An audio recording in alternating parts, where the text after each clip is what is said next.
Makasih Kak Jo.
Halo Sobat Sukses semuanya, Assalamualaikum. Wih, ramai juga ya sore ini. Maaf ya, Sobat Jokisa, tadi ada kendala teknis sedikit, jadi kita mulai agak telatan. Tapi jangan khawatir, kita langsung mulai aja ya. By the way, aku sebelum aku lanjut mau nanya nih, aku udah kedengeran belum ya? Takutnya nanti aku udah ngomong, terus itu nggak ada suara ya. So, waktu itu pernah tuh, Jokisa Talk sempet kayak gitu.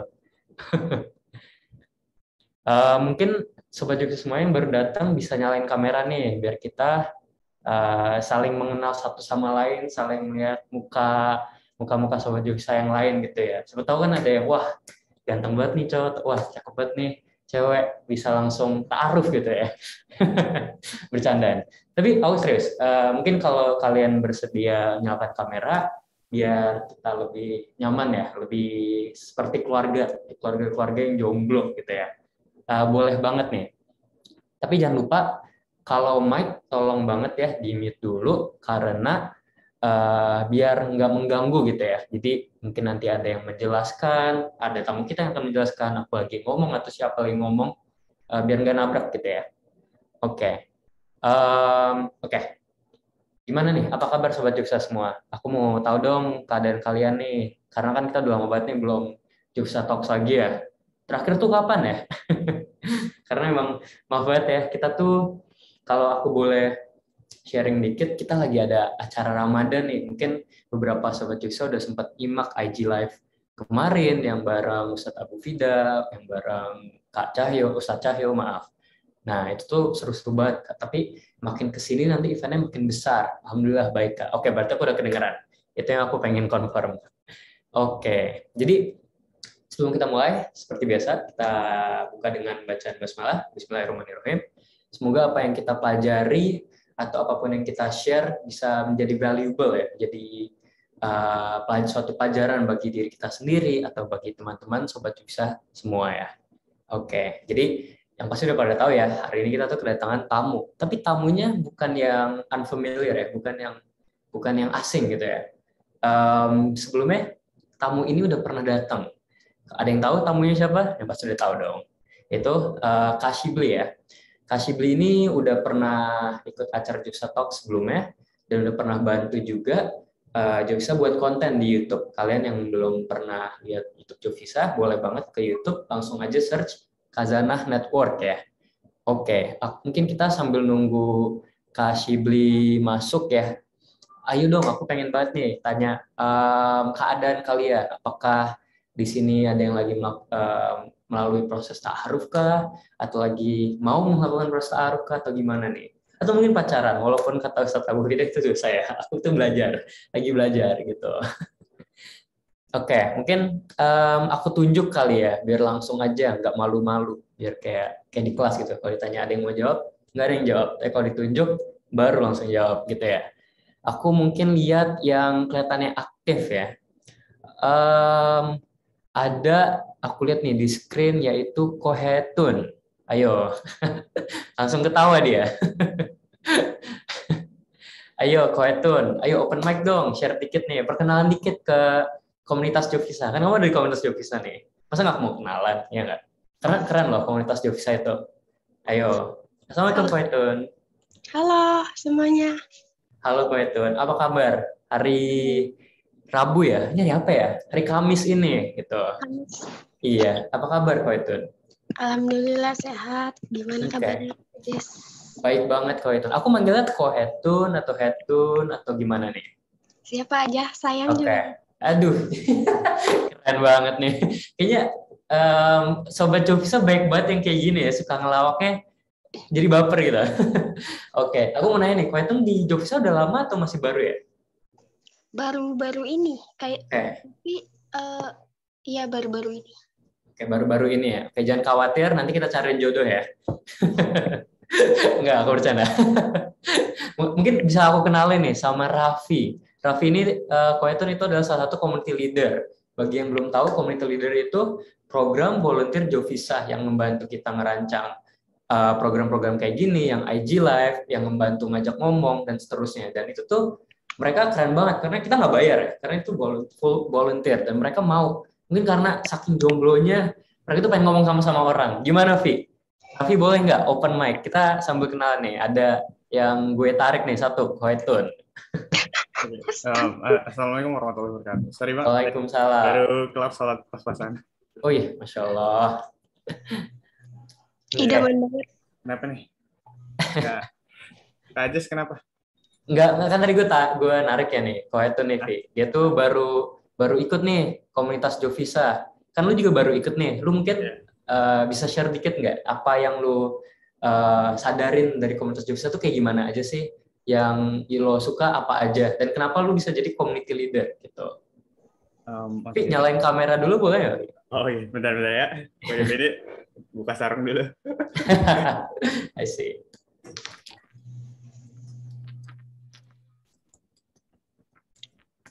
Oke, jadi gitu nih Koetun. Ini ada Raffi, dia juga kebetulan jomblo ya, Vi ya?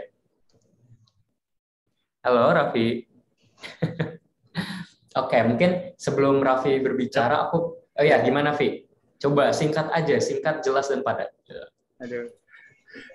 Wait, kamera aja. Kesan ya. Kesan ya. Kesan gimana? Oke. Seru sih sebenarnya di Sobat Jovisa ya.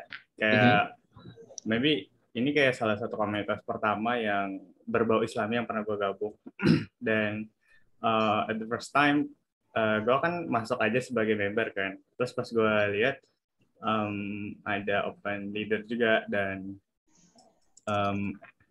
pada momen waktu itu kayak grupnya itu masih grup 1 sama grup 2 ya. Sekarang kan ada grup 4. Iya, rame ya kita ya. Udah rame banget, Jomblo. udah cepet banget. Iya memang nih. Jomblo banyak banget kan. Emang butuh naungan jomblo. Oke. Seru sih di Sobat Jovisa ya, kayak lu nggak bisa nemuin apa ya, lingkungan yang bisa nge-support lu secara apa sih namanya, secara rohani ya, maksudnya secara keagamaan. Karena kayak mungkin dari banyaknya grup yang ada di WhatsApp lu, mungkin lebih banyak grup kampus, grup organisasi, Benar banget. Grup macam kerja gitu ya. Iya. Dan menurut gua lu harus bisa seimbangin juga dengan grup-grup seperti Jovisa, Soleh Story. Kayak gimana ya, namanya kita manusia kan ya, nggak bisa cuma kebutuhan jasmani doang yang di apa namanya, dikasih makan. Rohaninya juga perlu. Dan di Sobat Jovisa alhamdulillah grupnya selalu rame, dan teman-temannya juga pada sportif. Kalau misalnya lu pada punya masalah, kita bakal bantuin, kayak kasih saran dan lain-lain ya. Kita backup each other lah, covering each other. Gitu sih Kades. Oke, thank you banget Vi. Nah, jadi gitu ya Koetun. Jadi selamat datang. Mungkin nggak cuma Koetun, ada banyak Sobat Juksa mungkin yang baru atau yang lama. Welcome banget ya. Kalau mau sharing ke admin atau langsung ke open group, boleh banget. Nah, without further ado, kita langsung mulai aja ya. Jadi hari ini tuh kita ingin belajar dikit sambil sharing dikit. Mungkin bagi teman-teman Sobat Jovisa semua yang ingin bertanya di akhir materi atau apa, boleh banget. Karena menurut gue itu topiknya agak ini ya, agak common, agak sering yang gue dengar. Kayak mungkin waktu masih muda, belum tua ya, di sini masih muda-muda semua. Mungkin nggak lama yang lalu kita sempat suka orang, terus nanti siapa tahu jodohnya itu nggak selalu dia kan ya, pasti itu sering gitu. So kalau di film-film biasanya suka satu cewek langsung sampai nikah, itu keren banget, tapi kayaknya nggak semua. Nah di sini gue tuh tim Jovisa juga lagi ngundang nih Kak Shibli. Kak Shibli juga kebetulan udah ada di ruangan ini. Untuk Kak Shibli, dipersilahkan Kak nyalain kamera dan open mic biar aku penjelasan opening dulu ya Kak ya. Halo Kak Shibli. Halo. Ya, gimana Kak? Apa kabar ya? Lagi puasa nggak Kak? Belum ganti background-nya udah. Oh iya, nggak apa-apa Kak. Oke, jadi gini ya Sobat Jogja semua. Dari judulnya sendiri itu kalian udah tahu, kita ingin belajar nih melawan ekspektasi dibanding realita. Karena nge-expect tinggi-tinggi itu kadang suka ujung-ujung sakit ya, karena waktu muncul realitanya nggak sesuai sama ekspektasi. Nah, di sini tuh kita mengundang Kak Shibli untuk belajar gimana sih cara mungkin melawan ekspektasi biar kita mungkin nggak sakit-sakit banget pas nanti realitanya kena gitu. Apalagi dalam konteks jodoh, karena itu tuh jodoh suatu hal yang menakjubkan ya, kayak di dalam dunia ini gitu ya. Jadi kita pengen banget sama satu orang, tapi kalau nggak sama itu bisa sakit hatinya seumur hidup gitu ya. Oke, jadi aku mau tanya nih Kak, Kak Shibli sendiri pernah nggak ditanya kayak topik tentang kayak gini? Kalau pernah, kakak biasanya ngasih taunya apa aja sih? Bukan pernah ya, sering banget sebenarnya kalau masalah jodoh tuh ya. Dan kalau ngomongin tentang ini kan kita ngomongin tentang cinta lagi ya. Kita ngomongin tentang kita suka sama seseorang, tapi ya kita nggak tahu apakah dia jodoh yang digariskan kepada kita gitu. Itu sering banget, dan kadang tuh yang menjadi permasalahannya adalah kita memaksa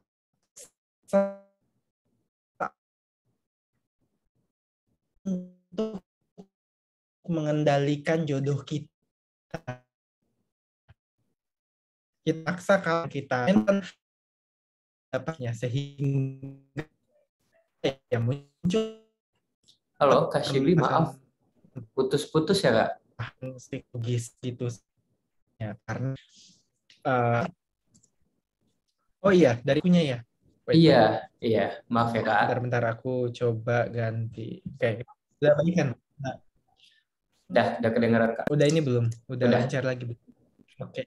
Ya, kulang kali ya. Jadi problemnya adalah mungkin itu yang menjadi problem ketika kita berusaha mengendalikan jodoh pun kita berusaha kendalikan. Kita berusaha kalau kita tahu jodoh kita siapa, kita maunya apa, kita pengennya itu, ya harus itu. Terus kadang tuh ada beberapa orang yang merasa dia itu udah perfect banget, Kak. Pokoknya dia tuh udah yang terbaik gitu. Udah ada pikiran-pikiran sampai ke situ. Pokoknya dia tuh nggak bisa melihat kalau misalnya dari 2 miliar orang itu ada sosok yang mungkin bisa melengkapi dia juga, tapi dia nggak bisa melihat itu ketika kita emang sangat amat udah jatuh cinta. Nah, ini yang bakal kita bahas. Kok bisa seperti itu sih? Ekspektasi itu gimana sih? Realita itu harusnya gimana gitu? Kesukaan kita tuh, crush kita tuh harusnya seperti apa? Kita kelolanya. Semoga hari ini kita bisa menjawab itu semua gitu ya. Benar banget, Kak. Oke. Iya benar, Kak.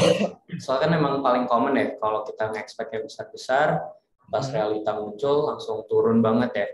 Nah, mungkin dalam situasi di mana udah telat kayak gitu ya, misalnya kita paling common tuh example atau contoh paling sering tuh kita suka, kita mau dia jadi jodoh kita, tapi tiba-tiba dipacarin sama orang lain atau apalah.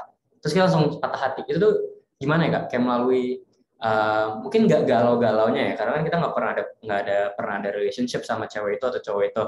Tapi gimana cara biar nggak down karena kekecewaan itu? Gimana ya, Kak? Biasanya kalau Kakak ngasih tips gitu. Kalau kecewa nggak bisa nggak down. Perlu untuk down. Perlu untuk down ya. Jangan takut sama kerasa kecewa. I see. Jangan takut sakit hati. Jangan takut sama stres. Jangan takut sama apapun yang bikin down, itu jangan takut. Karena itu perlu untuk dilewati ya teman-teman. Nggak bisa tuh datang-datang, mungkin kamu ke psikolog, kamu ke psikiater, kamu ke siapapun, iya bikin saya pokoknya, saya pengen dihipnotis biar lupa. Saya pengen obat yang bisa bikin saya tuh nggak mikirin dia lagi. Nggak bisa ya. Sama sekali nggak ada. Itu semua mitos. Kalau kamu merasa, bahkan banyak yang datang ke saya, Kak, boleh nggak saya dihipnotis aja? Aduh jangan. Karena kalau hipnotis itu bukan tujuannya untuk itu. Hipnotis itu bikin kamu belajar terkait masa lalu yang udah terjadi. Ya, jadi jangan langsung kaget atau jangan langsung takut sama kekecewaan gitu ya teman-teman ya. Ini yang pertama. Terus apa yang perlu dilakukan? Yang perlu dilakukan adalah mengetahui kalau kecewa itu merupakan sesuatu yang wajar dan saya membutuhkan waktu untuk ini. Saya butuh untuk melakukan sesuatu juga untuk menghadapi kekecewaan ini. Gitu. Yang bisa saya lakukan apa? Misalnya saya coba curhatin ke teman saya. Saya coba untuk cari positif negatifnya sosok tersebut yang kita putus cinta itu. Saya coba untuk ke profesional. Saya coba untuk proses liburan. Ya, liburan ke Bali. Itu aku nggak bilangnya healing ya. Healing sama liburan tuh beda ya, teman-teman ya.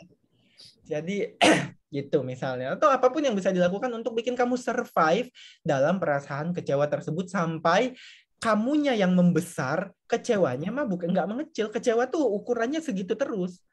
Tapi kamunya yang mau membesarkan diri untuk menerima kekecewaan tersebut kan gitu ya. I see. Iya gitu, Kak. Nah, kalau kan tadi kan ngomongin waktu ya, Kak, ada faktor waktu. Kayak harus banget ya down. Tapi asal melalui, karena aku juga suka dengar boleh sedih tapi nggak boleh selamanya sedih. Nah, biasanya tuh wajarnya berapa lama ya, Kak? Karena kan aku suka ngeliat temen yang down-nya lama banget dan aku tuh nggak tahu cara ingin mempercepatnya, karena menurut aku tuh nggak wajar bisa selama itu gitu loh. Ya, apakah ada waktu yang normal atau ada cara mempercepat kah atau gimana, Kak? Nggak ada waktu yang normal dan nggak ada standar. Kenapa? Karena penerimaan, pemaafan, memori, proses healing itu sifatnya privacy, sifatnya personal. Jadi nggak ada kita mau membandingkan, kok dia udah move on padahal pacaran 5 tahun, kok gue cuma pacaran 1 tahun, kok move on-nya kali 2 tahun ya, nggak ada. Jadi ya nggak bisa kita main perkalian matematika, ini jiwa, ini bukan matematika, jadi nggak ada standarnya. Ini kita manusia. Tapi dengan beberapa kondisi tertentu, kami profesional melihat kalau misalnya berjalan lebih dari 6 bulan sampai 1 tahun, tapi masih dalam intensitas emosi yang sangat besar, tidak nyaman, maka ada sesuatu di situ selain hanya kekecewaan atau mau move on aja gitu. Jadi biasanya kalau standar aku pribadi, dari titik dia berkonsultasi, kita coba tarik 3 bulan ada perubahan atau enggak. Kalau belum ada perubahan sama sekali, aku biasanya masuk ke terapi tertentu.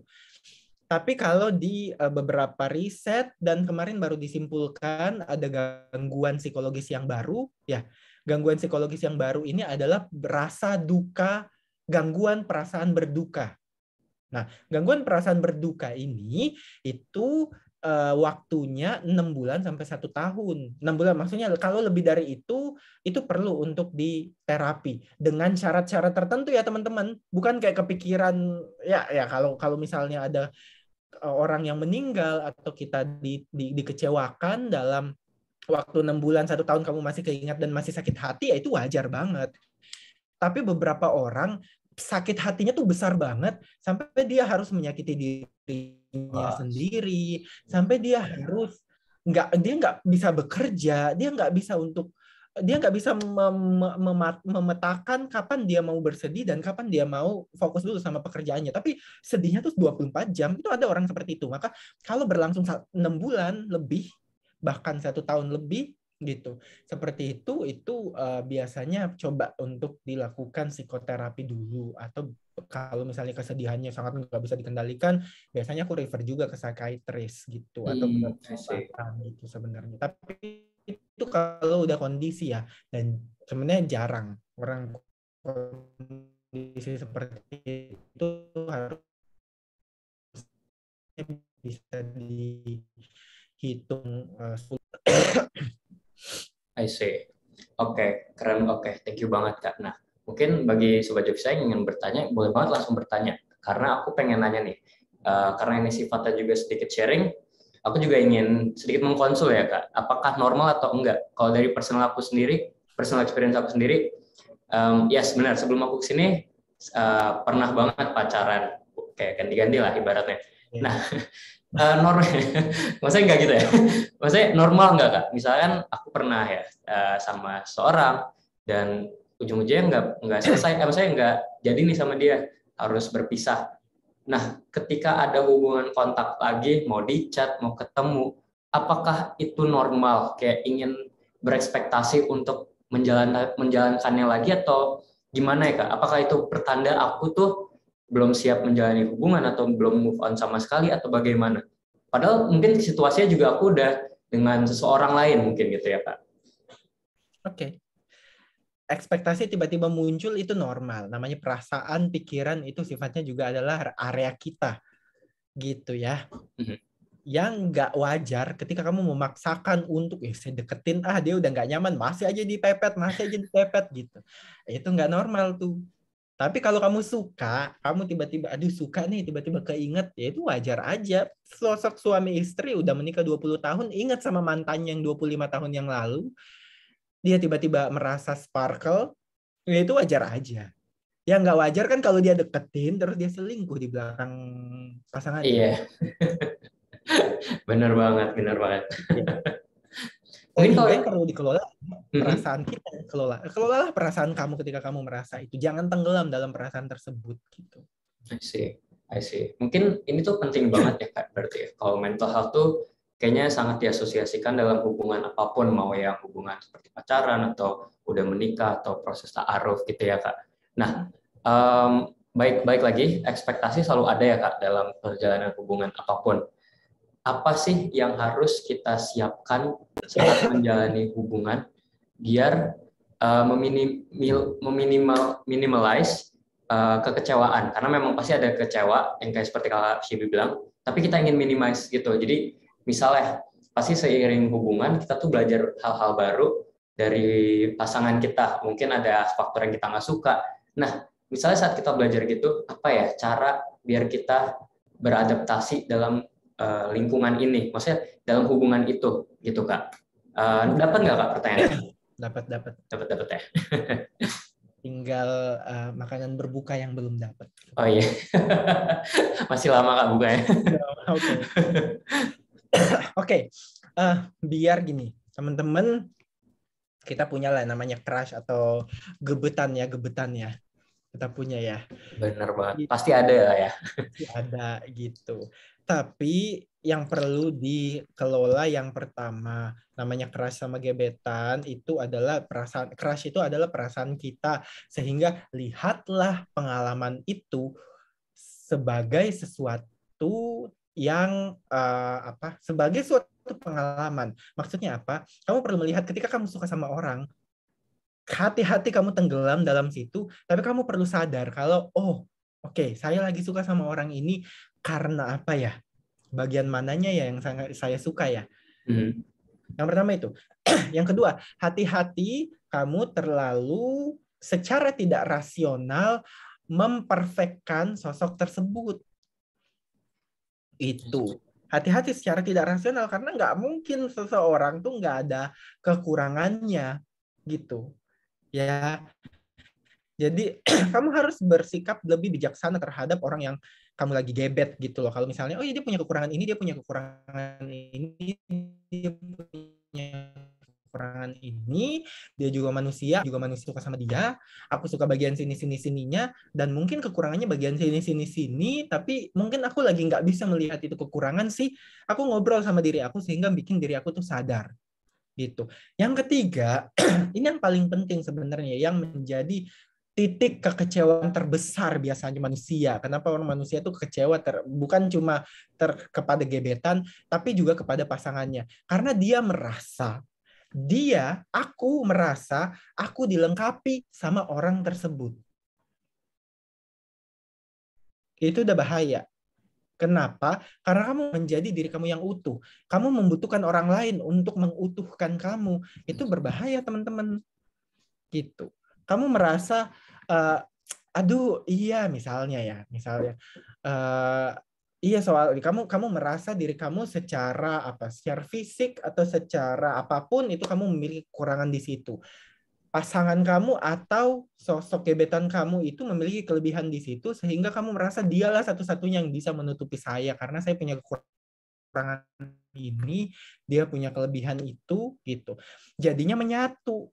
Nah, bahkan dalam hubungan pernikahan pun nggak sehat seperti itu. Nggak sehat, kalau begini banget tuh nggak sehat, menyatu. Tapi yang baik dilakukan adalah kalau dalam hubungan percintaan ya, dua-duanya individu yang berbeda, dua-duanya bisa berdiri sendiri, tapi dua-duanya memilih untuk berjalan bersama-sama. I see. Gitu. Jadi hati-hati ya teman-teman, kekecewaan itu dimulai dari kalau kamu udah menyatukan diri kamu sama sosok-sosok tertentu yang let me tell you, kalau siapapun itu kamu nggak bisa kendalikan. Kamu nggak bisa bilang, saya cinta banget sama dia, kok dia nggak cinta sama saya? Lah, ya kan cinta itu tanggung jawab kamu, bukan tanggung jawab yang harus diberikan sama dia. Kamu bisa berkontribusi untuk orang lain mencintai kamu atau menyukai kamu balik. Tapi kamu nggak bisa. Itu sifatnya tuh berkontribusi, bukan mengikat ya. Gitu. Saya udah jujur, kok dia nggak jujur? Masalah dia, bukan masalah kamu emang. Gitu. Kok saya udah ini, kok dia masih ini ya? Emang bukan seperti itu konsepnya. Tapi konsepnya adalah pertanyaannya apa ya yang membuat dia tuh cintanya seperti apa ya? Dia tuh bahasa cintanya seperti apa? Dia tuh mengatakan kejujurannya seperti apa? Itu it's all not about kita doang gitu. Nggak selamanya kita harus mengikat, harus melakukan sesuatu untuk mengontrol orang lain. Nah, ingat ketika kamu udah merasa mengikat, ikatan itu ternyata lepas, kan sakit ya? Pasti. Tapi ketika kamu lepaskan aja ikatannya, ya biarkan seperti itu. Saya suka sama dia, haknya dia mau suka balik sama saya atau enggak. Ya, tapi dalam hubungan harusnya itu ada. Saya harus membicarakan dengan baik. Tapi saya nggak mengikat. Ya ketika dia pergi pun kan tidak ada yang terlepas dari saya, sehingga nggak sakit pun gitu. Kecewaan pasti ada pasti. Namanya manusia. Cuma aku ngomongin kayak gini biar tidak tenggelam ya, kata Jasadi. Iya, benar banget. Jadi dengar ya semua dari Visa. apa yang Kak Shibli sampaikan ini, karena menurut gue juga sendiri sih itu udah membantu banget mungkin proses gue sendiri nanti ke depan kayak gimana. Nah tadi ini ada sobat Joksan yang mau nanya kayaknya Fikri ya. Fikri kalau mau nanya boleh langsung aja open mic, kalau nggak apa-apa. Jadi gue lanjut aja omongannya. Ada yang resign lagi, Maza ya. Halo Maza. Aku asto ya. Halo Maza.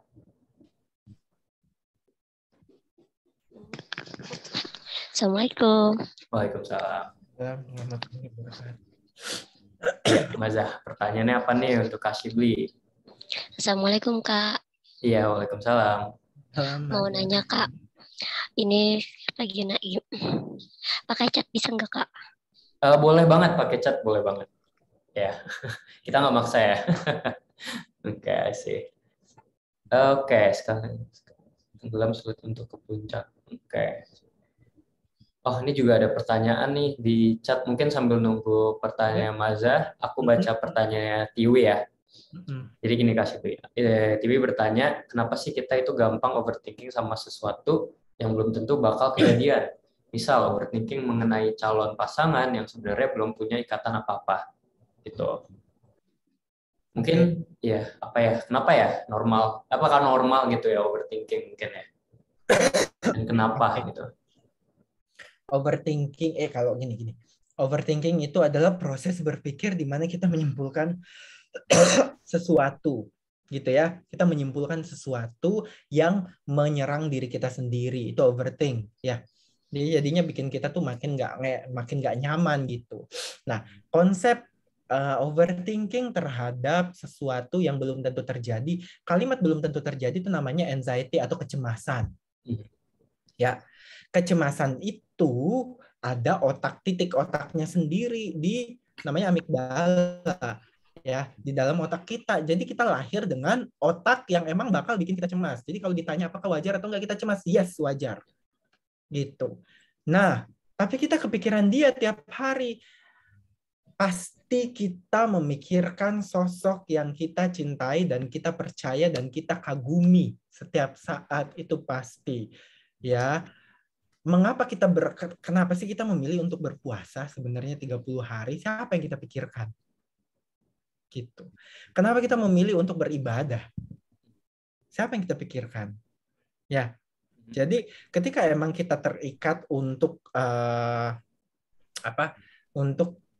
sangat mengagumi atau sangat menyukai, kita cenderung bakal memikirkan terus.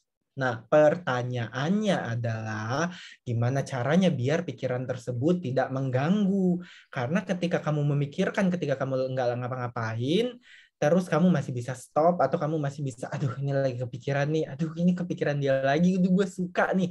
Itu harus diproses seperti itu, harus jujur sama diri sendiri. Gitu. Ya, dan itu wajar kalau emang seperti itu. Nah, yang nggak wajar adalah ketika kita udah kepikiran, ya, sampai mengganggu tidur, makan pun tak mau, bersosialisasi nggak mau kerja pun mager banget, bukan mager lagi ya, cuma nggak ada energi untuk itu, gitu. Jadi kepikiran seperti itu yang perlu untuk ditanggulangi. Kalau udah seperti itu, maka perlu next step lagi. Kamu mungkin perlu untuk mencurahkan isi hati kamu ke siapa, ke sahabat kamu kah, atau perlu curhat, atau perlu perlu ke profesional juga kalau memang kamu butuh, atau kamu perlu untuk bikin rencana untuk self care kamu, rencana untuk self love kamu seperti apa, perlu next level lagi jadinya kalau udah sangat mengganggu kehidupan. Tapi kepikiran itu merupakan sesuatu yang wajar. Balik lagi ya, namanya kita manusia kan cogito ergo sum ya, kita berpikir maka kita ada gitu sebenarnya. I see. Ini Kak, tadi Maza udah ngetik pertanyaannya dan aku agak tertarik ya pertanyaannya. Mungkin kan kalau konteks dikit cinta itu nggak bisa dipaksa ya. Kan, tapi ada beberapa culture ya di mana pernikahan itu bisa di-arrange dari orang tua atau mungkin dari teman atau gimana. Nah, Maza ini nanya nih Kak, gimana cara kita menerima pasangan kita yang bukan masuk kriteria kita Kak? Dan lagi kita nikah karena paksaan orang tua kita, dan juga kalau dari Maza sendiri sih dia ditambah trauma kita sama namanya pernikahan karena perceraian orang tua kita. Oke. Sangat deep ya. Kita ngomongin apa sih tapi Oke, mungkin aku simpul aja pertanyaannya. Gimana ya, beradaptasi dengan seseorang yang dalam secara status itu jodoh pasangan kita, tapi kita tidak 100% mencintainya, mungkin karena ada baik lagi konteks arranged marriage ini ya. Gitu. Apa tuh perjodohan gitu misalnya? Perjodohan ya, gitu, dijodohin gitu lah ya. Gitu, oke. Apalagi sama orang tua kan gitu. Aku nggak against, aku nggak ada mau dia perjodohan. Adik aku tuh ta'aruf ya. Adik aku tuh ta'aruf. Dan aku dari Bugis Makassar aslinya ya, yes, ya. Dan itu marak banget perjodohan. Itu makanya kalau video-video viral tuh ya, kalau masa yang istri yang pasangan pengantin wanitanya di atas pelaminan nangis atau apa itu biasanya tuh pasti baju bodoh semua tuh. Dari Makassar semua tuh rata-rata tuh. Karena emang perjodohan kental banget. Tapi aku pribadi ngomong ke orang tua aku stop, aku nggak mau dijodohkan. Kalaupun mau silahkan dikenalkan, tapi aku yang memutuskan mau atau enggak. Ya, karena teman-teman perjodohan itu sangat amat enggak apa-apa, tapi kita tuh orang dewasa, jadi kita perlu konsen. Kita perlu untuk menyelamatkan diri kita juga dari berbagai hal-hal yang kita tidak inginkan di masa depan gitu. Sometimes sama aku paham, kadang kita nggak bisa memilih rasanya ya. Kita nggak bisa memilih gitu rasanya kalau udah dipaksa banget sama orang tua gitu. Aku ada satu klien, aku bersyukur banget, alhamdulillah dia mungkin orang tuanya kesel ya, karena waktu konseling sama aku dia mendapatkan insight kalau aku mending melawan orang tua aku daripada nanti terjadi perceraian dan itu lebih buruk terjadinya. Di saat waktu itu dia dijodohkan, dia udah gedek banget, dia sebulan lagi menikah. Dia konseling sama aku nggak mengarahkan kemana-mana, aku cuma ngasih tahu apa yang terbaik. Coba lihat konsekuensinya apa. Pertanyaan aku yang membuka mata dia adalah konsekuensi mana yang paling kamu mau pilih gitu. Kamu pengen menikah dengan berbagai konsekuensi yang bakal kamu rasa, atau kamu pengen tidak mengikuti keinginan orang tua kamu dengan berbagai konsekuensi tersebut juga gitu. Dia memilih kayak gini. Dia awalnya, aduh saya takut sama orang tua saya, bla bla bla bla. Oke, seminggu setelah itu dia datang membawa kabar kalau Kak, saya merasa kalau saat ini saya kayaknya boleh untuk tidak mematuhi orang tua saya. Gitu. Karena ini udah paksaan. Saya merasa dikekang. Saya nggak mau sama dia. Saya jadinya konflik sama orang tuanya juga, konflik banget.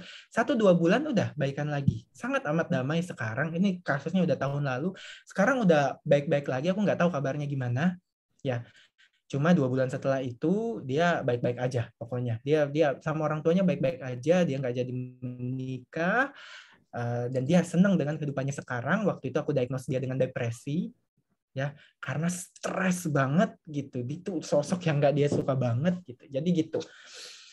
Yang pertama di sini aku mau kasih pembelajaran buat yang sebelumnya ya. Jadi kalaupun ada yang dijodohkan silahkan, tapi tolong tingkatkan kendali kamu terhadap pilihan gitu. Berdoalah lagi, coba untuk kuatkan dengan doa kalau misalnya teman-teman mempercayai itu. Beberapa klien aku nggak percaya soalnya sama doa ya.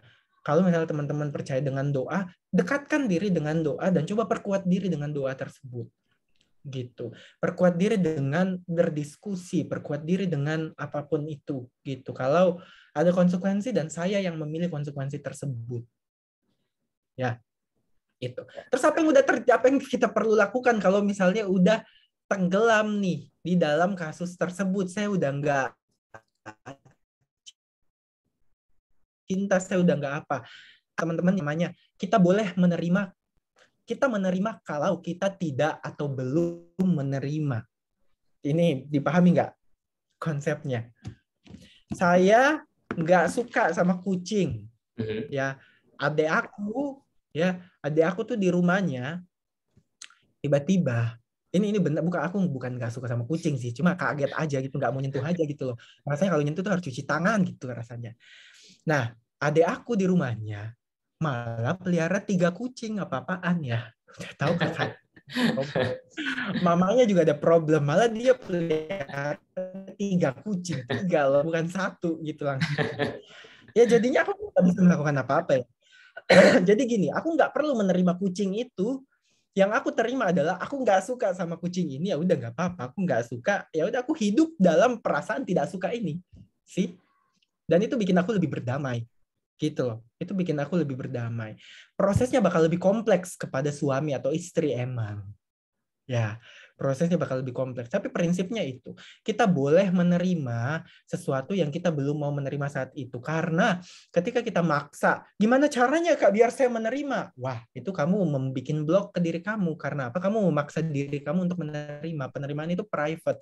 Nggak ada batas, nggak ada standarnya. Jadi jangan dipaksa.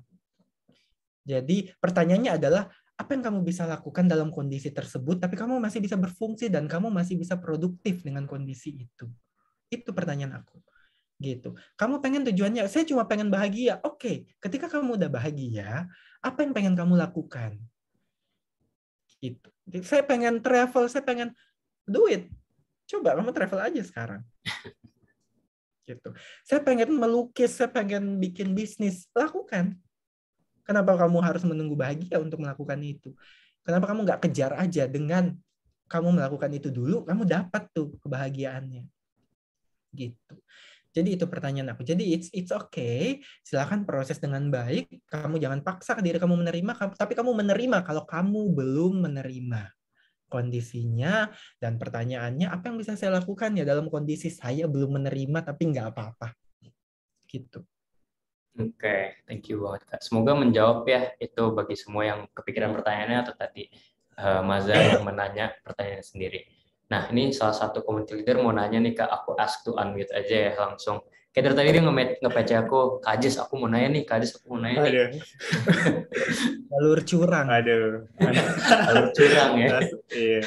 Assalamualaikum warahmatullahi wabarakatuh teman-teman semua. Waalaikumsalam. So, buat Asibli. Jadi kita intermezzo dulu ya Kak. Jadi biasanya kalau misalnya dari apa yang gue pelajarin, dari apa yang gue tahu for now untuk sekarang, ketika kita misalnya mencintai seseorang atau jatuh cinta sama seseorang, justru kita tuh harusnya menjauh. Kan ini intermezzo dulu. Menjauh karena menjauh untuk mencintai. Karena ketika kita mendekati orang tersebut, itu bakal nge-trigger sesuatu yang nggak disukai sama Allah kan. Yaitu mendekati zina, ya misalnya kita kontak secara berlebihan lah bisa dibilang ya kan ya. Dan kita mundur menjauh untuk memperbaiki diri, menyiapkan diri untuk menuju jalur yang diridhoi oleh Allah Subhanahu wa taala. Terus biasanya kalau sudah kita mencintai seseorang terus kita menjauh, terus kita kayak memperbaiki diri untuk jalan yang diridhoi. Jalan yang diridhoi kan cuma satu, yaitu menghalalkannya, menikahinya tuh.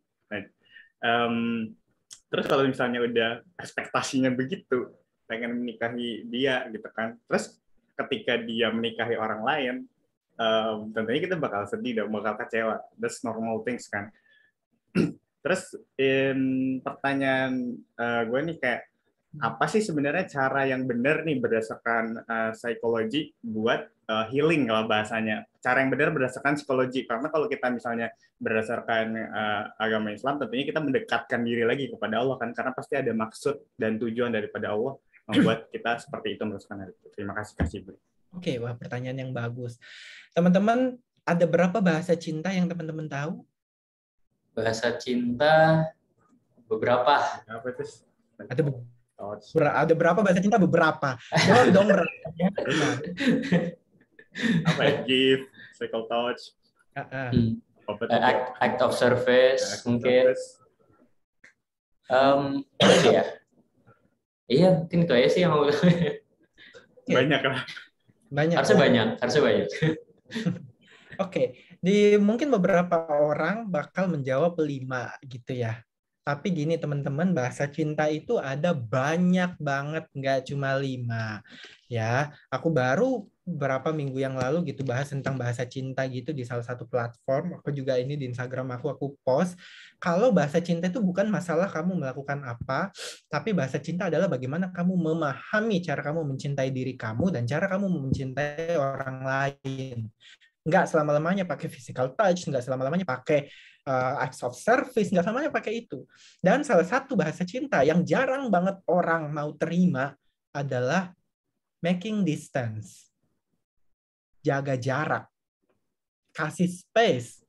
Itu bahasa cinta juga. Itu entah kamu memberikan cinta ke diri kamu atau kamu memberikan cinta ke orang lain, itu bahasa cinta. Bahasa cinta yang banyak orang nggak tahu, mentang-mentang psikologi, tapi dia nggak tahu ini adalah memberikan doa kepada orang yang dia suka. Itu bahasa cinta loh. Kamu kasih doa di dalam diri kamu, di dalam di dalam ibadah kamu atau di dalam ritual-ritual yang kamu jalankan, itu bahasa cinta. Jadi ketika kamu udah melakukan itu, kamu udah melakukan hal yang kamu udah menunjukkan bahasa cinta kamu dengan kepada diri kamu sendiri. Dan itu yang paling penting. Gitu. Yang pertama. Terus, yang kedua, terus gimana psikologi memandang terkait proses kalau kita udah suka, apakah kita perlu menjauh gitu ya? Aku menangkap pertanyaannya. Apakah menjauh itu adalah prosesnya atau bagaimana psikologi sebenarnya memandang proses ketika kita suka sama orang terus gimana? Gitu. Gini, ini sangat amat berkaitan dengan yang namanya value. Dalam psikologi kita mempelajari value. Ketika kamu suka sama orang lain, maka apa harapan kamu? Gitu. Kamu pengen menikahi dia, ya kamu nggak menjauh dong. Gimana cara kamu menikahi tapi kamu menjauh gitu? Ya deketin orang tuanya, silahkan. Ya mau nikah tapi menjauh itu dua hal yang berbeda gitu. Jangan menghilang kalau kamu mau nikah. Kecuali takdir kembali menyatukan kamu, tapi secara logika itu, secara psikologi itu logis ya. Secara logika, yang kamu perlu lakukan adalah mempersiapkan diri dengan baik untuk mendekati dia kalau emang tujuan kamu adalah pengen bersamanya. Kalau tujuan kamu pacaran, ya aku kasih cara buat PDKT. Kalau tujuan kamu adalah kamu belum siap dan kamu pengen menghilang dulu, semoga takdir nanti yang mempertemukan kita, ya silahkan kamu menjauh dengan baik gitu. Dengan cara kamu harus menyadari dan memvalidasi. Ini normalnya nih. Ya. Kamu menjauh boleh, kamu memendam perasaan boleh, asal kamu validasi, kamu tahu perasaan apa yang kamu pendam. Kamu jangan menolak, kamu harus ngomong, saya suka sama dia, tapi saya memilih menjauh. Karena itu yang saya percaya. Karena tujuan saya adalah untuk mempersiapkan diri saya dulu. Gitu. Ya, kalau dia nikah sama orang lain, ya qadarullah ya, jadinya. Ya itu berarti udah bukan urusan duniawi lagi, itu yang bermain udah spiritualisme ya, udah garis Tuhan gitu sebenarnya. Karena ketika ingat semua tindakan yang kita lakukan itu ada konsekuensinya. Gitu. Ketika kamu pengen mempersiapkan diri, ingat kalau ada orang yang udah siap mungkin, aku nggak tahu gitu. Ya. Jadi kalau kamu pengen memantapkan diri ya silahkan, kalau kamu pengen deketin silahkan, tapi di psikologi prinsipnya seperti itu. Sesuaikan dengan tujuan, lakukan secara logis dan secara appropriate, secara pantas. Dengan caranya itu untuk bikin step untuk mencapai tujuan kamu tersebut. Jadi yang terpenting adalah itu ya. Raffi ya tadi ya? Iya, Raffi. Iya, jadi prinsipnya tujuannya apa? Stepnya seperti apa, lakukan secara sehat dan appropriate. I see. Oke.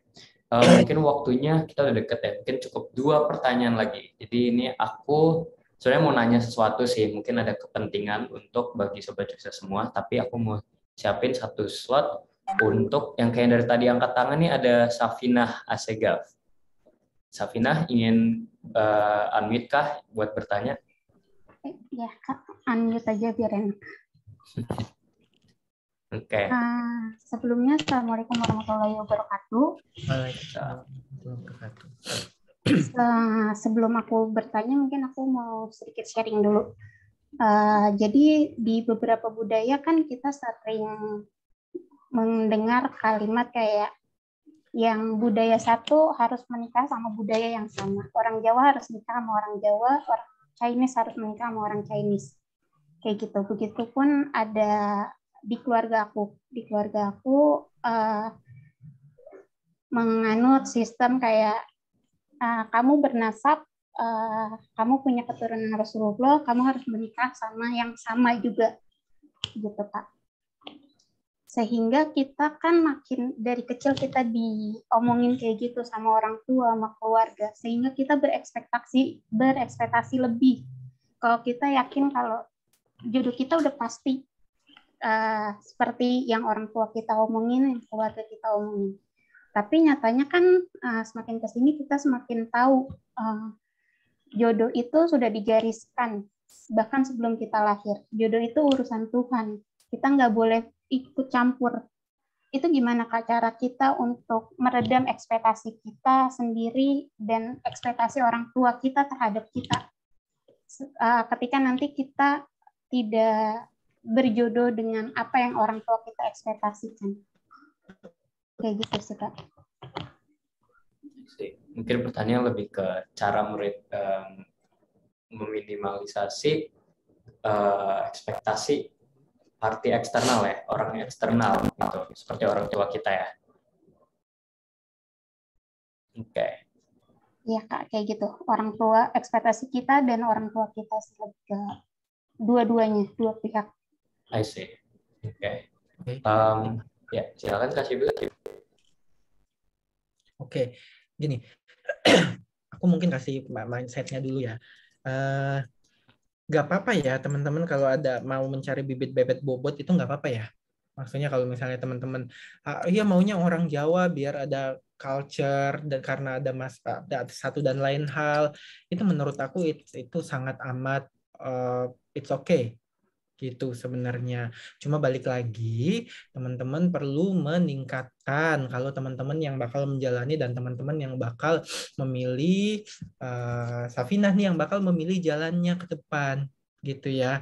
Jadi itu perlu untuk paling nggak diutarakan kalau ada perasaan yang tidak nyaman, tidak suka, atau udah cocok banget atau apapun itu nggak apa-apa untuk diutarakan banget terkait perasaan kamu terhadap sosok tersebut mungkin ke orang tua atau ke siapapun. Itu yang pertama gitu. Asal jangan tapi jangan kaku. Jangan sampai kamu tenggelam dan terlalu jangan sampai kita memilih budaya tertentu itu nggak apa-apa, tapi jangan sampai kita menyenggol sombong. Bisa dipahami nggak ya? Karena kadang kita gini, kita kalau sombong kan merendahkan dan meninggikan culture kita sendiri. Aku kan orang Makassar, pengennya orang Makassar aja. Habis kalau orang ini tuh gini, orang ini tuh gini gitu misalnya. Stereotype lah ya. Itu alasan yang nggak baik. Itu bagus tuh bahasanya. Stereotype, stigma itu nggak baik. Gitu. Ingat, ketika kamu memilih budaya tertentu, kamu punya alasan yang lebih positif. Ambillah alasan positif itu instead of alasan-alasan yang nggak masuk akal, yang stereotipikal gitu ya. Vin, itu satu. Kemudian, apa yang akan dilakukan untuk membangun ekspektasi? Ya, apa yang kamu lakukan nih, Safina nih? Kalau kamu pengen membangun tujuan tertentu, ekspektasi kan itu adalah tujuan sesuatu yang pengen kita capai. Ya, ketika kamu di organisasi, apa yang dilakukan biar semuanya tuh punya satu kesimpulan yang sama kira-kira, Vin? Mungkin mengutarakan kali ya, Kak. Balik lagi ke situ. Tapi banyak orang yang, Kak gimana caranya? Ada nggak sih cara selain berkomunikasi? Ya gimana caranya? Suruh aja pasangan kamu atau orang tua kamu ke dukun kayak atau kemana biar biar bisa baca pikiran kamu gitu ya. Suruh sholat apa gitu biar bisa baca pikiran kamu, kalau kamu nggak mau ngomong itu nggak bisa. Cuma yang perlu dilakukan adalah, aku tahu beratnya komunikasi. Carilah cara. How-nya, bukan what-nya. What-nya kita udah dapat. What-nya adalah komunikasi. Tapi how-nya yang kadang tuh kita nggak pelajarin. Gimana ya cara berkomunikasi dengan orang tua yang sosoknya kayak gini. Diomongin, kalau saya ngomong dengan cara kayak gini, udah fix nggak bisa. Saya pakai ini kali ya. Saya coba untuk ngomong sama satu orang dulu kali ya. Saya coba sama kakak dulu deh. Saya coba sama mama dulu deh yang paling dekat. Saya coba sama papa dulu deh yang paling dekat ya. Jangan kalau misalnya ucuk-ucuk bikin grup meeting gitu ya. Saya mau ngomong gitu. Didudukin semuanya ya. Jangan ucuk-ucuk kayak gitu. Boleh aja sih kalau misalnya bisa ya. Aku sih nggak berani. Nah, coba cari cara untuk mengutarakan ekspektasi kamu apa, yang kamu inginkan apa. Kenapa? Ini penting. Kenapa kamu berekspektasi seperti itu? Kamu punya alasan tertentu nggak? Karena orang tua pasti punya alasan tertentu. Dia punya value, nilai-nilai tertentu juga yang kenapa dia berekspektasinya kamu cepat nikah. Karena mungkin orang tua tuh takut. Iya, nak, kan namanya zaman dulu, namanya perawan tua tuh banyak bahasa-bahasanya. Sekarang kan kita nggak mengenal lagi namanya perawan tua, itu kita nggak kenal lagi. Hapuskan itu dari kamus kita. Nggak ada yang namanya perawan tua ya. Gitu. Dulu kan bahasa itu kental banget. Mungkin di situ, mungkin kita yang harus, ketika kita paham, orang tua saya takut nih kalau saya tuh jadi perawan tua, perjaka tua misalnya. Ya udah, berarti itu yang kita omongin. Mama, kenapa sih takut kalau misalnya jadi perawan tua? Kenapa sih perawan tua itu emang enggak kok, enggak apa-apa kalau misalnya emang adek memilih kayak gitu, itu pilihan adek, enggak ada kok yang namanya kayak gitu-gitu. Aku sih sebenarnya bla bla bla bla. Kasih tahu value kamu apa. Jadi yang kita tembak adalah apa ketakutan orang tua dan ekspektasi orang tua kita. Kalau misalnya masuk akal, kita ajak diskusi di situ. Kalau nggak masuk akal, kita ajak untuk buka pemikiran di situ. Sebenarnya kadang kita juga yang nggak masuk akal kali ya, kita tuh kayak udah menjustifikasi orang tua itu udah sosok yang nggak bisa untuk diajak berkomunikasi. Teman-teman, kita tinggal bareng orang tua kita 20 tahun, nggak mungkin kita tinggal di situ kalau nggak bisa berkomunikasi. Coba cari celah caranya gitu ya, gitu. Jadi cari caranya pasti ada, tapi prinsipnya itu ketahui apa ekspektasi orang tua kamu, itu yang kamu ajak ngobrolin di situ, kasih tahu ekspektasi kamu, kasih tahu alasannya, semoga cocok. Ya, itu dulu kali. Oke, semoga ini ya Safinah menjawab banget, bisa membantu situasi kamu sendiri mungkin atau buat temennya. Nah, mungkin sebelum kita aku boleh Shibli pergi ya, selesai. Aku mau tanya satu lagi Kak. Mungkin ini lebih ke praktikal aja. Kan memang benar ya kalau misalnya kita minta bantu mungkin untuk konteks mental health ke teman atau ke keluarga atau ke profesional, mereka biasanya memberi advice ya Kak. Benar kan ya? Bisa ngasih advice atau gini, coba di gini-giniin atau gitu. Tapi aku mau tanya Kak, kan secara teori itu yes, kadang beberapa hal gampang kalau misalnya move on, lu kenapa nggak blok aja sih, udahlah biar move on cepat gitu. Secara teori gampang, tapi secara praktikal mungkin susah. Nah, balik lagi ke konteks di mana kita ingin melawan ekspektasi yang dibanding realita. Apakah ada gimana ya Kak, metode di mana kalau misalnya keturunan itu membawa kita ke jalur yang agak gelap, apakah ada metode yang kita bisa lakukan, mungkin meditasi atau semacam apapun yang bisa menarik kita ke jalur yang benar lagi. Gimana Kak? Mungkin yang bisa dicoba Sobat Jogja semua yang lagi melalui suatu hal lah gitu. Oke. Ini jadi pertanyaannya tentang ini ya tadi, gimana caranya untuk mengelola diri yang kayak kita udah blok tapi masih ada ekspektasi gitu nggak sih? Iya, jadi kayak metode praktisnya apakah ada yang bisa dilakukan Kak? Kan breathing teknik atau meditasi atau gimana? Kan secara teori itu gampang ya move on, tinggal nggak usah ngomong lah gitu. Tapi nggak segampang itu gitu loh. Secara teori sih nggak ada yang ngomong move on tuh gampang sih teorinya ya. Tapi kalau misalnya teman-temannya bisa, lu ngapain sih masih sedihin gitu? Tinggal blok aja lah, move on. Kadang-kadang disuka yang ngomong kayak gitu. Oke. Dan gini, ya menurut perkataan orang kali ya, tapi menurut teori sih nggak seperti itu. I see. Gitu. Dan ya mungkin kalau ke profesional juga jarang tuh sebenarnya dikasih saran tuh jarang. Oh iya, oke. Jarang. Itu karena aku baru kasih saran nih kalau konsultasi kayak gini, karena aku nggak memberikan saran buat hidup orang. Ya, kalau dalam sesi konseling kan kalau kayak gini kan kali teman-teman tahu ini ilmu, teman-teman bisa untuk saring sendiri. Ya, tapi kalau profesional biasanya 1-on-1 biasanya hati-hati juga tuh aku ngasih saran karena biasanya langsung ditelan mentah-mentah gitu. Jadi aku kadang nggak ngasih saran langsung, tapi kecuali kalau kliennya nanya. Nah, yang pertama. Yang kedua, gimana cara kita udah blok tapi kok nggak bisa move on juga, karena move on itu bukan masalah blok atau enggak. Gitu. Move on itu masalah kamu mau melepas atau enggak. kalau belum mau melepas, selama itu pula kamu nggak bakal mengelola ekspektasi di sini. Selama itu pula kamu akan berharap. Berharapnya karena apa? Kadang tuh kayak gini ya. Udah mah di blok, saya belum mau melepas, udah 6 bulan nggak ngobrol sama dia, dia tiba-tiba muncul. Ngajak buka puasa lah gitu. Ngajakin apalah gitu ya.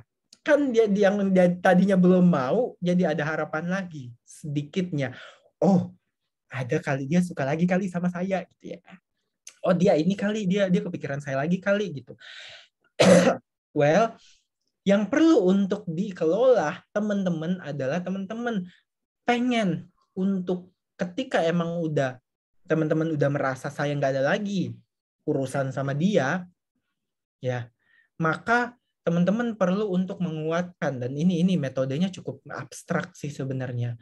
Teman-teman perlu menguatkan diri untuk mengatakan kalau oke, dia bukan buat saya. Itu teman-teman perlu untuk ngomongin itu ke diri sendiri biar jelas. Dia bukan untuk saya nggak bakal jodoh. Ekstrimnya gitu kalau kita radikal acceptance ya. Ekstrimnya coba teman-teman kalau suka sama orang berat banget pasti ngomong kalau dia bukan jodoh. Itu berat banget gitu. Ya, tapi ketika itu diomongin, diomongin pun mungkin di sini tuh masih ada gimana, cuma paling nggak kalau udah diomongin ke diri sendiri tuh kayak oke lah, ngefix dia nggak suka sama saya, dia bukan jodoh saya, dan saya nggak bakal menikah sama dia. Berat banget nggak buat ngomongin kayak gitu ketika kita suka banget sama orang dan ada harapan lagi ya. Bukan kita doang yang ngasih harapan, dia juga ngasih harapan. Kadang tuh gitu juga ya, orang-orang udah tahu kita tersiksa tapi muncul mulu, curhat. Tapi ya gitu, kita nggak menyalahkan orang tersebut lah. Kita kan bisa membangun benteng, kita bisa untuk ketika dia chat, ya saya nggak mau balas. Karena itu menyakiti saya, sorry. Atau kamu bisa bilang, maaf bisa nggak kamu nggak chat saya dulu. Oke. Sih, kamu berusaha lebih keras buat hal tersebut. Gitu. Nah, aku sekarang lagi sama temen aku yang kayak gitu juga. Temen aku tuh udah mah diselingkuhin, balik lagi, besoknya putus. 2 minggu lagi balik lagi. Siapa nggak gedek ya? Aku psikolog kayak gedek gitu temen aku. Gimana sih gitu? Mau gue nggak yang mutusin kalau nggak bisa mutusin gitu. Jadi kesel. Cuma emang seberat itu. Ternyata aku menemukan kalau oh iya kan temen aku belum mau putus. Ya udahlah, orang dia belum mau gitu. Intinya kayak gitu. Tingkatkan kemauan itu ya dengan cara kamu sekolahin diri kamu ke diri kamu sendiri. Kalau kamu guys beli, coba blok aja. Kadang tuh yang diblok lainnya atau WA doang. Nomornya nggak diblok sengaja biar masih ada kesempatan. Nunggu ya. Lagi ya gimana gitu. Itu nggak menunjukkan keseriusan gitu loh teman-teman. Sorry ya, itu kebanyakan ngoceh. Cuma gitu. Jadi intinya, prinsipnya adalah kemauan itu ditunjukkan, kemauan itu ditumbuhkan, direalisasi ke sebuah perilaku. Ya, perilakunya harus sesuai dengan kemauan kamu. Kalau belum mau, itu yang susah. Dan aku nggak bisa memaksakan, nggak ada metode yang simsalabim mau gitu. Oh, kamu kemanapun, kamu di ruqyah aja nggak mungkin bisa. Klien aku banyak yang di ruqyah untuk alasan yang salah. Ruqyah itu metode ya, teman-teman ya. Nggak semua hal itu bisa di ruqyah. Nggak semua hal itu perlu dibekam. Gitu, nggak. Gitu. Ruqyah itu metode. Jadi itu nggak move on, ya.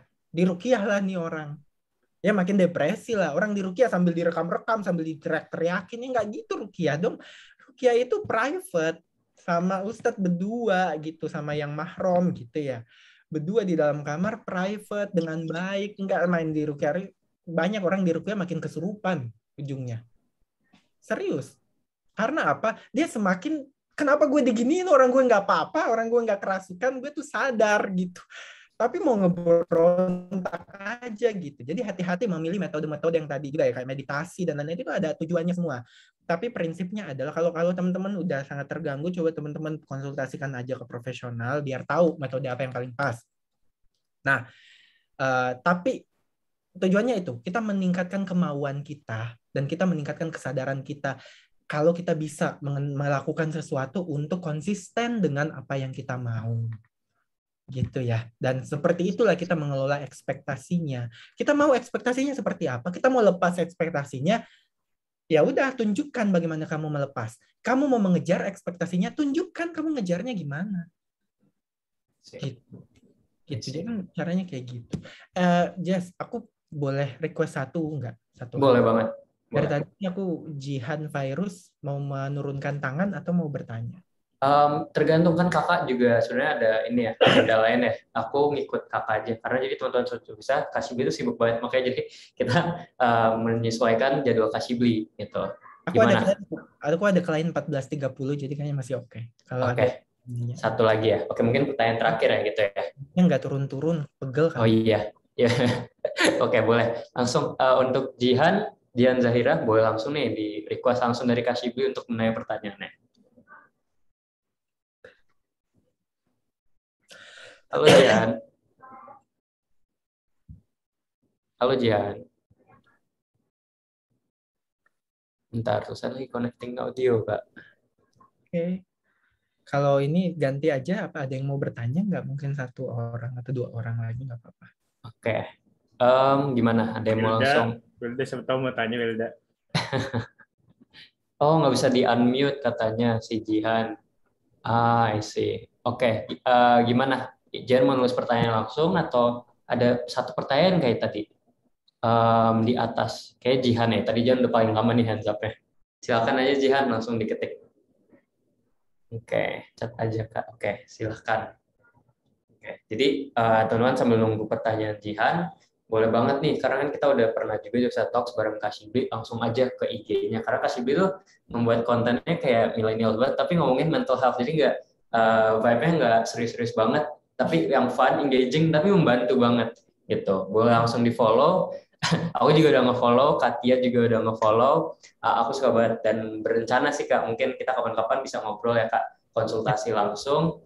Nanti kita lihat aja gimana. Bagi teman-teman juga boleh banget langsung aja follow di @shibli_zainbrin ya Kak. Yes, benar. Oke, Jan pertanyaannya sudah siapkah? Kayak panjang nih ya pertanyaannya. Ketik. Oke, ini udah ada pertanyaan. Kak, bagaimana caranya menghilangkan rasa takut akan trauma terhadap hubungan masa lalu yang pernah toksik? Karena pada saat itu kita mau menerima seseorang selalu takut akan trauma itu. Oh, I see. Gimana cara ini ya menghilangkan rasa takut dari hubungan toksik yang lama biar nggak takut ke depannya gitu ya? Oke. Nah, teman-teman, hubungan toksik itu aku perlu kasih tahu juga ini buat edukasi ya teman-teman semua ya. Dikatakan hubungan toksik itu kalau misalnya di dalamnya ada manipulasi, ada abuse, ada pelecehan. Manipulasi itu bisa bentuknya banyak, bisa manipulasi emosi. Misalnya kalau kamu kalau kamu putusin aku bakal bunuh diri, itu nggak boleh. Itu manipulasi, itu toksik. Kalau kamu sayang sama aku, beliin aku dong iPhone 14. Ya aku mau beliin, cuma belum keluar sayang. Gitu. Itu toksik ya. Kalau kamu itu manipulasi, manipulasi finansial, manipulasi seksual. Kalau kamu nggak cium aku, kalau kamu nggak berhubungan seksual sama aku, berarti buktinya kamu nggak sayang. Gitu kan kamu tahu aku mau berhubungan seksual. Kalau kamu nggak ngasih, aku nggak sayang. Itu manipulasi, nggak bisa. Itu segala bentuk ancaman itu manipulasi. Gitu. Itu toxic. Ya. Memaksakan value tertentu atau mengatakan abuse, verbal, fisik, seksual abuse itu juga toxic. Ya, belum tentu hal yang kamu tidak suka atau belum tentu konflik, berantem itu berarti toxic nggak juga. Ya, tapi hal-hal yang udah pasti toksik yang tadi aku sebut itu. Nah, jadi aku bakal mengarahkan pengertian toksik aku ke situ tadi ya. Gitu. Jadi aku untuk menjawab pertanyaan ini aku mengarahkan toksik itu adalah yang tadi aku sebutin. Gini, ketika kamu merupakan korban, gitu ya, kamu merupakan korban, ingatlah kalau kamu harus ketika kita keluar dari hubungan toksik, kadang tuh ada rasa kayak gini, coba teman-teman merefleksikan deh. Bagi yang mengalami, yang nggak mengalami ya udah dengerin aja gitu. Kalau teman-teman coba dirasakan, pernah nggak teman-teman mempertanyakan diri banget setelah dari sesuatu hubungan, bukan cuma pertemanan, bukan cuma hubungan romantis, tapi hubungan apapun. Kok gue yang nangis, gue yang salah? Kok gue yang luka-luka, gue yang salah ya? Gitu. Kok gue yang Kok gue yang dimarahin, gue yang dipinjemin duit, gue yang diutangin, tapi gue gitu yang salah. Gitu. Ada nggak perasaan itu? Ketika ada perasaan itu, teman-teman perlu untuk mengkonfrontasi itu dulu. Kalau, oke, saya tidak salah dan saya tidak melakukan apa-apa, saya tidak melakukan kesalahan, saya melakukan jalan yang benar di sini.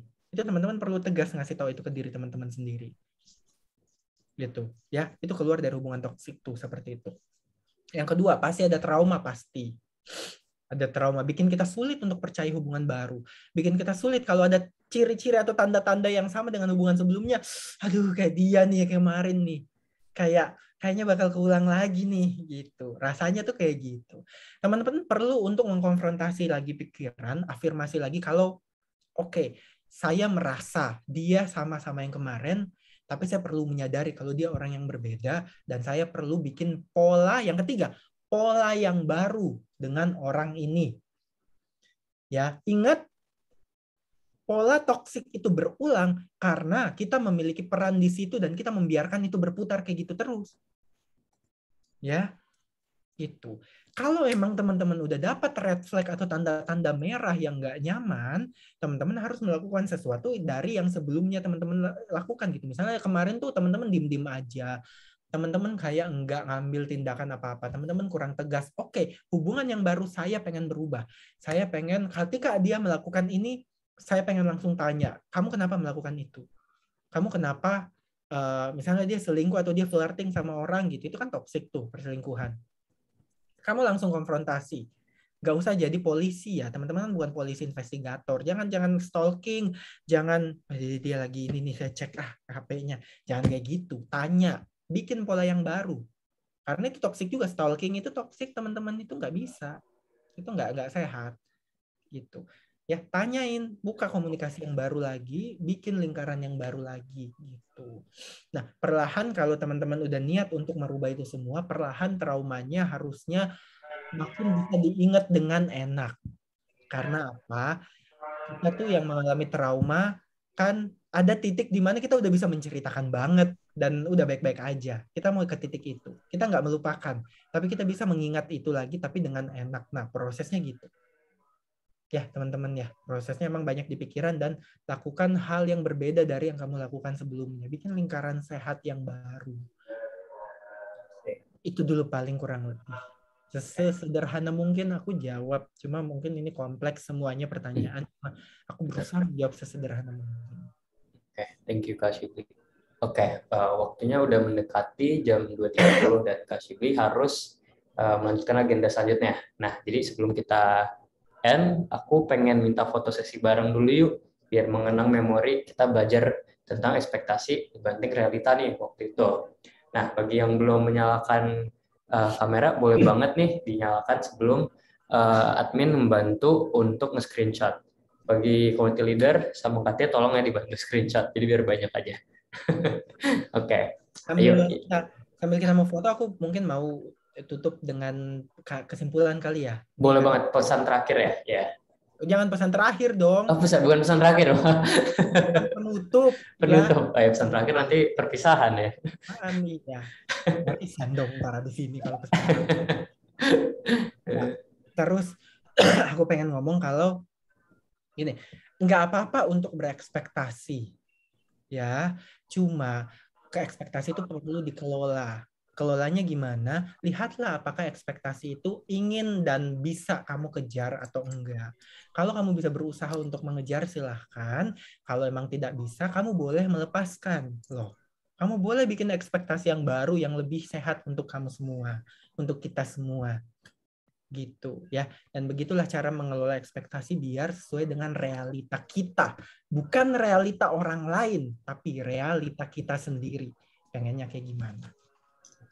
Thank you. Makasih semuanya. Thank you. Oke, ini udah pada on cam ya. Mungkin bisa langsung aja kita foto bersama sebelum kita end Jogja Talks hari ini.